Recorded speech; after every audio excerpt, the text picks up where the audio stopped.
नमस्ते विद्यार्थी मित्रांनो, आज आपण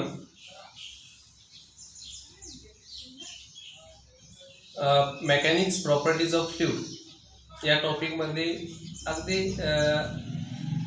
सिंपल असे न्यूमेरिकल एक्झाम्पल्स आहेत आणि ती बोर्डाला अतिशय महत्त्वाची असतील. बोर्ड परीक्षेसाठी तयारी करण्यासाठी आपण तुम्हाला व्हिडिओच्या माध्यमातून एक्सरसाइजमध्ये जी न्यूमेरिकल एक्झाम्पल्स आहेत ती आपण आता थोडक्यात पाहूया. काय आहेत exercise mechanical properties of fluid.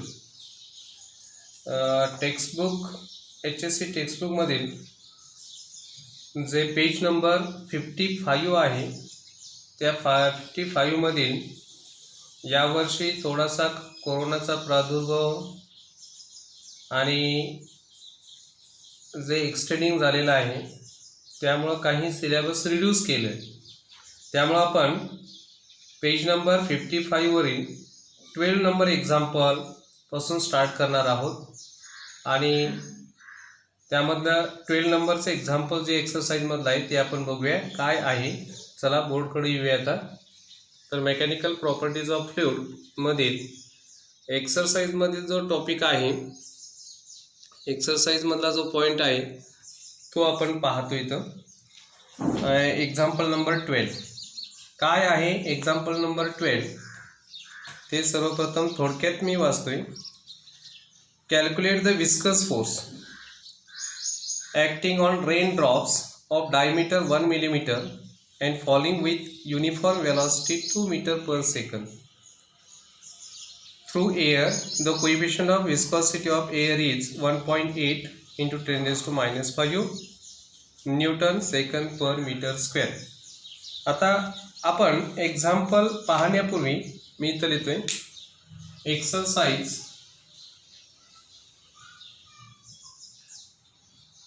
मी आता इथे लिहितोय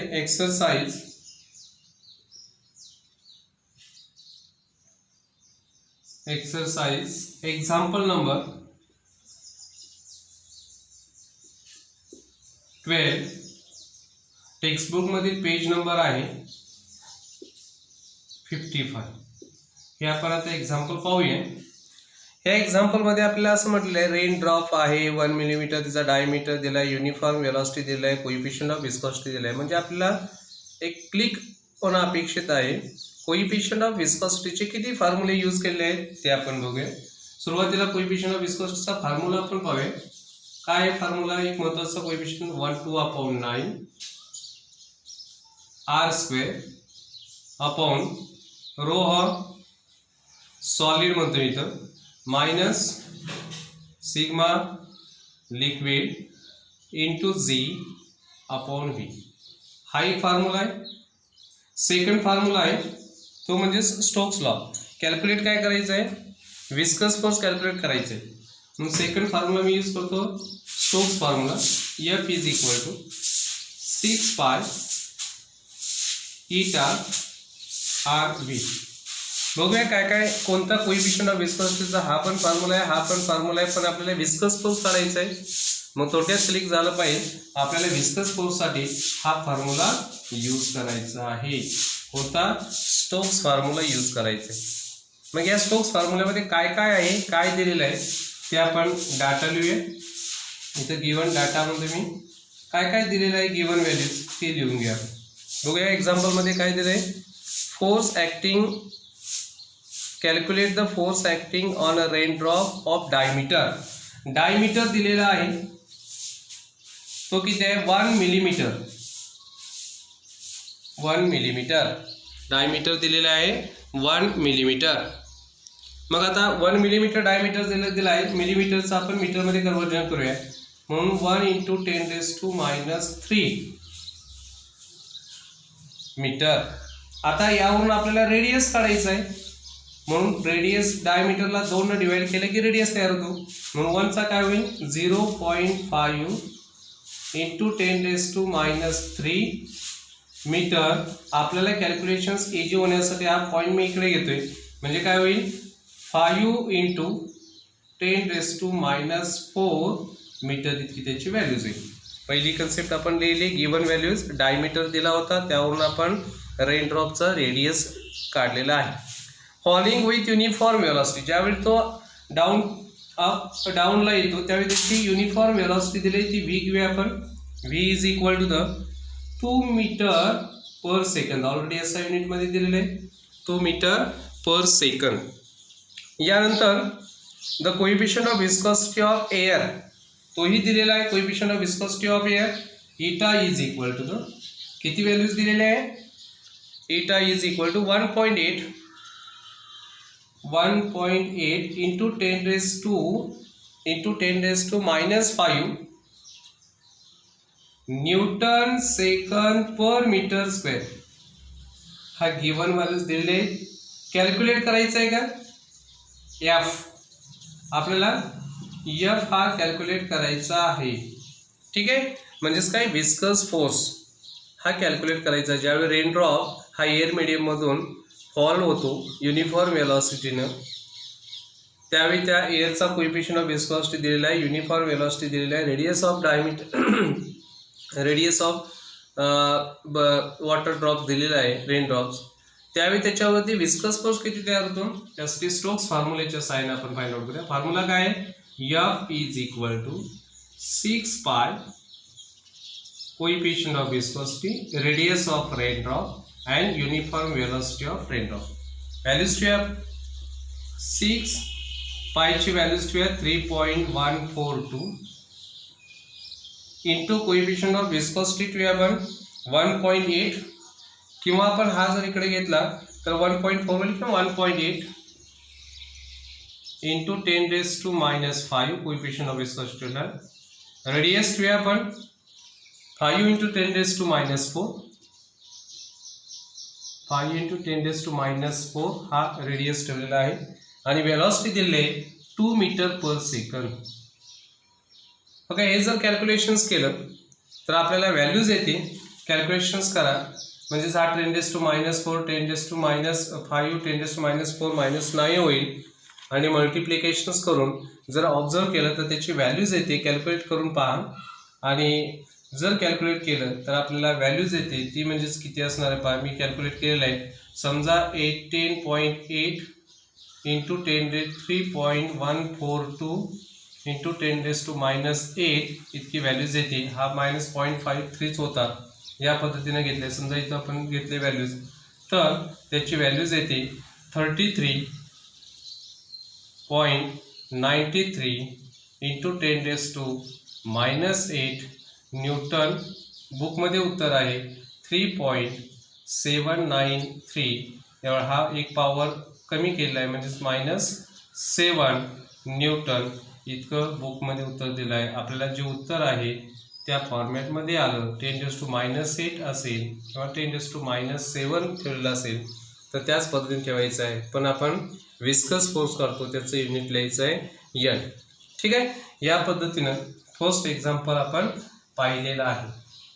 आता नेक्स्ट एक्झाम्पल बघूया आपण. सेकंड एक्झाम्पल कोणता आहे, अनसॉल्व एक्झाम्पल, त्याला आपण एक्सरसाइज मधलंच पाहतोय. तर बघूया आपण, पेज नंबर 55 वरीलच आहे, आणि ते पेज कोणतं असणार आहे, 13 एक्झाम्पल. 13 नंबरचं एक्झाम्पल आहे, पेज नंबर 55 वरचं आपल्याला पाहायचं आहे. तर ते मी तुम्हाला वाचून दाखवतो कशा पद्धतीने आहे बघूया आपण. बघा, horizontal force of 1 newton is required. Horizontal force दिलेला आहे. Moves a metal plate of area 10 raised to minus 2 metre square. Metal plate area आहे, त्याच्यावरती मूव्स करायचा आहे. 10 raised to minus 2 metre per square इतका एरिया दिलेला आहे मेटल प्लेटचा. with a velocity 2 into 10 raised to minus 2 meter per second when it is rests on a layer of oil 1.5 into 10 raised to minus 3 thick, म्हणजे metre thick इतके आहे.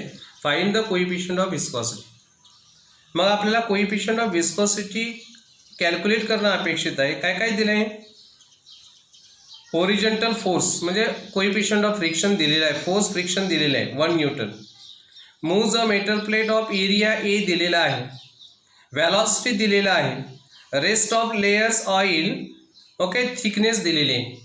मग अशा पद्धतीनं ज्यावेळी आपण फाइंड आउट करतो त्यावेळी कोइफिशियंट ऑफ विस्कॉसिटीचा फॉर्म्युला ऑब्झर्व केला पाहिजे. Coefficient of viscosity, force of frictions म्हणजे frictional force, horizontal frictional force घेतलेला आहे, विस्कस फोर्स घेतला आहे त्यामधला, त्याचबरोबर एरिया आहे, वेलॉसिटी आहे आणि थिकनेस आहे.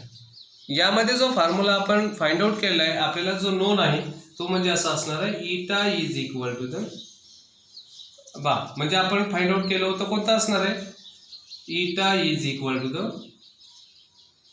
F upon A area into dV upon dx. सर्वप्रथम तुम्हाला एक न्यूमेरिकल एक्झाम्पल सोडवताना पहिला फॉर्म्युला तुमच्या समोर असला पाहिजे, तुम्हाला लिहून ठेवायचा आहे तो फॉर्म्युला. आणि यानंतर एक्झाम्पलनुसार काय गिव्हन आहे ते बघूया आपण.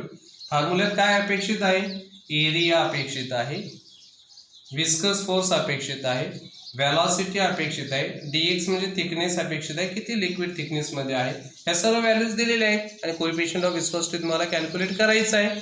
मग आपण बघूया गिव्हन काय काय दिलेलं आहे, एकाच युनिटमध्ये आहेत का ते कन्व्हर्जन्स करून घेऊया आपण. काय दिले बघा, होरिझॉन्टल फोर्स ऑफ 1 न्यूटन म्हणजेच एफ दिलेला आहे, एफ दिलेला आहे 1 न्यूटन, SI युनिटमध्ये दिलेला आहे न्यूटन. ठीक आहे. त्यानंतर metal plate of area A दिलेला आहे, तो ए किती आहे metal plate of area 10⁻², okay, metre square, हाही सुद्धा SI युनिटमध्ये दिलेला आहे. वेलॉसिटी दिलेली आहे, v दिलेला आहे, म्हणजे याचा अर्थ काय dv दिलेला आहे, velocity 2 × 10⁻² metre per second, 2 × 10⁻² metre per second SI युनिटमध्ये दिलेले. यानंतर दुसरं एक्झाम्पल दिलं आहे, rest on layer of oil 1.5 × 10⁻³ metre thick म्हणजे dx दिलेलं आहे. आणि हा dx किती दिलेला आहे पहा 1.5 × 10⁻³ मीटर. म्हणजे ज्या व्हॅल्यूज अपेक्षित आहेत फॉर्म्युल्यामध्ये ठेवून कोइफिशियंट ऑफ विस्कॉसिटी काढायचा आहे, एफ दिलेला आहे, ए दिलेला आहे, dV अपॉन dx दिलेले आहेत. हे व्हॅल्यूज फॉर्म्युल्यामध्ये सबस्टिट्यूट करूया. मग substituting this values in above formula we get, substitute करूया आपण आणि कॅल्क्युलेशन्स करूया. सबस्टिट्यूट all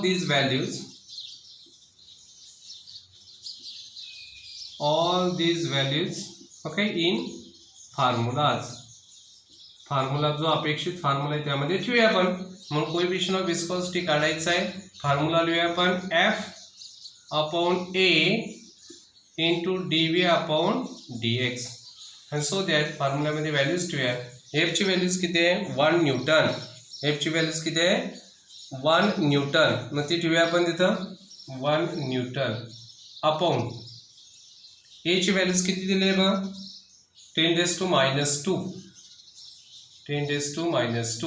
इंटू dV किती आहे, तर आपण dV अपॉन dx काढून घेऊया पहिला, dV अपॉन dx त्या व्हॅल्यू सेपरेटली काढून घेऊया आपण. म्हणजेच काय होईल तुम्हाला सिम्प्लिफिकेशन्सला सोपं जाईल. dV किती आहे 2 × 10⁻² अपॉन dx किती आहे 1.5 × 10⁻³. आता याच्यामधला एक दिला किंवा कमी करूया, म्हणजे काय होईल dV upon dx is equal to the 2 upon इथं 15 घेतोय मी, इथं 10⁻² आहे तसाच राहील, हा 15 घेतला म्हणजे एक इकडे घेतला म्हणजेच 10⁻⁴ होईल. याचा अर्थ आपल्याला डिवाइड करायचा आहे 0.15 1 × 15, रिमेनिंग 50 राहतात, म्हणजेच 15 3 काय 45, 15 3 45 इंटू 10⁻² वरती येतील आणि 10⁻² वरती आल्यानंतर किती होईल, हा 10⁻+4 होईल, म्हणजेच काय असणार आहे 2. आणि हे जर सिम्प्लिफाईड केलं तर हा 10⁻² मल्टिप्लाय केला तर 13.3 एवढा येईल, हा dV अपॉन dx येईल. आता युनिट dV अपॉन dx काय, v चा युनिट काय मीटर पर सेकंद आणि याचा काय मीटर कॅन्सल होईल, आणि मग त्याने युनिट असणार आहे सेकंद रेस टू -1. ही इथं व्हॅल्यूज ठेवूया, सेकंद रेस टू -1 3.3 dV/dx ची व्हॅल्यूज ठेवली. आणि हे सिम्प्लिफाय ज्यावेळी करतो आपण त्यावेळी व्हॅल्यूज होईल ओके. हा 10 रेस टू -2 चा 2 प्लस होईल इंटू 1/13.3 आणि हा 1/13.3 ची व्हॅल्यूज येते ती सोडवल्यानंतर 0.0 बघा कंडिशन असणार आहे 0.75 इंटू 10 रेस टू -2 इतकी व्हॅल्यूज येते. आणि त्याचं थोडंसं सिम्प्लिफाईड करूया आपण आणि ती व्हॅल्यूज येईल 7.5 okay. Unit coefficient of viscosity unit असणार आहे हा प्लस असेल ओके. हा प्लस दिले, हा +2 मल्टिप्लाय करा आणि म्हणून युनिट राहील newton second per metre square. हे काय असणार आहे कोइफिशियंट ऑफ विस्कोसिटीचं आहे. या पद्धतीनं आपण 13 नंबरचं एक्झाम्पल हे इथं सॉल्व केलेलं आहे. अशा पद्धतीने तुम्हाला सॉल्व करावं लागेल. धन्यवाद. हा व्हिडिओ हे एक्झाम्पल तुम्ही परत राईट करा आणि त्याचा प्रॅक्टिस करा, समजून घ्या. आणि जो व्हिडिओ आहे त्याला सबस्क्राईब करायला विसरू नका, म्हणजेच पुढचे व्हिडिओज तुमचे अपलोड होतील. धन्यवाद.